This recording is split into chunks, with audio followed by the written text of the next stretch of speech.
गुमला धर्म प्रांतीय कैथोलिक महिला संघ की 30वीं वार्षिक आम सभा का शुभारंभ संत इग्नासुस चर्च मांझाटोली में हुआ।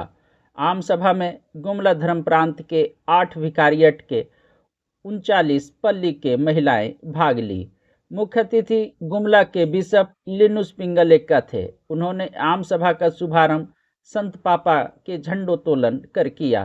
तत्पश्चात सभी अतिथियों का स्वागत किया गया। प्रथम दिन 8 विकारियट चैनपुर, नवाडीह, बनारी, करौंदा बेड़ा, ममरला, कोनवीर नवाटोली, गुमला, मांझाटोली के विकारियट रिपोर्ट प्रस्तुत की गई। रिपोर्ट के दौरान 3 प्रश्न।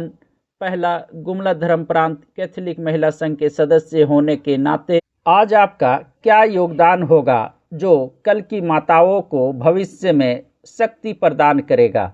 दूसरा, आने वाली पीढ़ी को सशक्त बनाने के लिए आप क्या करेंगे।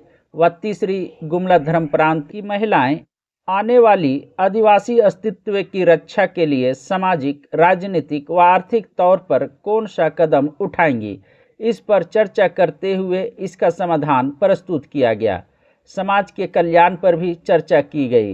पहले दिन के मुख्य वक्ता फादर कुलदीप खलको थे। जो होते थे लोगों की गुलामी करते थे और लोगों का कार्य को करते थे। और इसे तब जूली वर्ष में सबों को स्वतंत्र कर दिया जाता था। किसी को बड़ा या छोटा नहीं माना जाता था। इसलिए जितने भी लोग दास रहते थे, गुलाम रहते थे, उन सबों को वे जुबली वर्ष में मुक्त कर देते थे, स्वतंत्र कर देते थे। और जुबली वर्ष में जो भी लेन देन होता था, जो कर्जदार होते थे, उनको सारी संपत्ति वापस कर दिया जाता था।